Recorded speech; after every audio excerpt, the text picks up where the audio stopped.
வணக்கம் மாணவர்களே, வேதியியல் தமிழுக்கு உங்களை வரவேற்கின்றேன். இன்று நீட் கெமிஸ்ட்ரி 360 பகுதியில் முந்தைய நீட் தேர்வில் கேட்கப்பட்ட வேதியியல் கேள்விகளையும் அதற்கான தீர்வுகளையும் ஒவ்வொன்றாக பார்த்து வருகின்றோம்.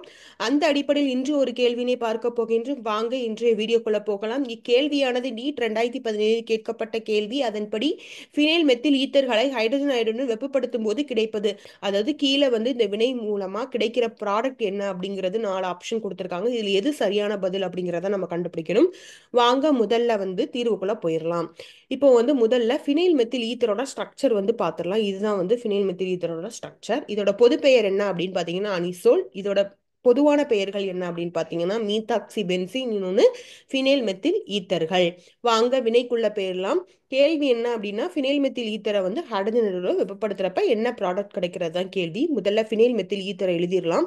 இப்போ இதுல இருக்கிற ஆக்சிஜன்ல தனித்த இரட்டை எலக்ட்ரான்கள் 2 இருக்குங்கிறது நம்மளுக்கு தெரியும். இப்போ இதை ஹைட்ரஜன் அயோடைடு வெப்பப்படுத்துறோம். இந்த ஹைட்ரஜன் அயோடைடு என்ன அப்படின்னு பார்த்தீங்கன்னா ஒரு ஆசிட் நம்மளுக்கு தெரியும். இதுல இருக்கிற H+ மற்றும் I- ஆவும் இந்த ஹைட்ரஜன் பிரியும். இப்போ இந்த ஃபினைல் மெத்தில் ஈத்தர்ல இருக்கிற ஆக்சிஜன்ல இருக்கிற தனித்த இரட்டை எலக்ட்ரான்கள் ஒன்று H+-ஐ தாக்குது. தாக்கும் போது என்ன ஆகுது அப்படின்னு பார்த்தீங்கன்னா இந்த I- வெளியே போயிருது. வெளியே போனது நம்மளுக்கு என்ன ஒரு இடைப்பொருள் கிடைக்குது அப்படின்னா புரோட்டானேற்றம் செய்யப்பட்ட ஈத்தர் நம்மளுக்கு கிடைக்குது. இப்போ இந்த ஆக்சிஜன் இருக்கிற தனித்த இரட்டை எலக்ட்ரான்கள் ஒன்று H+ தாக்குறதுனால இந்த ஆக்சிஜன் நேர் அயனியா உருவாகுது. இப்போ இந்த வெளியேறிய I- இந்த மெத்தில பின்புறமா தாக்கும் போது இந்த மெத்திலுக்கும் ஆக்சிஜனுக்கு இடையில பிணைப்பு உடைஞ்சு இதுல இருக்கிற எலக்ட்ரான்கள் ஆக்சிஜன் நோக்கி நகருது.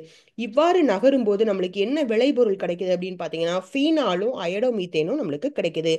இந்த வினை எதன் வழிமுறையில் நடக்குது அப்படின்னு பார்த்தீங்கன்னா SN2 வினை வழிமுறையில நடக்குது. இப்போ வாங்க கேள்விக்குள்ள பெயரலாம். இன்றைய கேள்வி என்னன்னா ஃபினைல் மெத்தில் ஈத்தர்களை ஹைட்ரஜனுடன் வெப்பப்படுத்தும் போது என்ன கிடைக்குது அப்படின்னா நம்மளுக்கு சரியான பதில் என்ன அப்படின்னு பார்த்தீங்கன்னா ஃபீனால் தான். ஆப்ஷன் 4 தான் சரி. மாணவர்களே, உங்களுக்கு இந்த வீடியோ உபயோகமா இருக்குன்னு சொல்லி நம்புறேன். உங்களுக்கு இந்த வீடியோ பிடிச்சிருந்ததுன்னா லைக் பண்ணுங்க, ஷேர் பண்ணுங்க. இது வரைக்கும் நம்ம சேனலை சப்ஸ்கிரைப் பண்ணாதங்க நம்ம சேனலை சப்ஸ்கிரைப் பண்ணுங்க. உங்களுக்கு இந்த கான்செப்ட் குறித்து ஏதாவது சந்தேகம் இருந்து அப்படின்னா கமெண்ட் செக்ஷன்ல பதிவு பண்ணுங்க. நன்றி மாணவர்களே.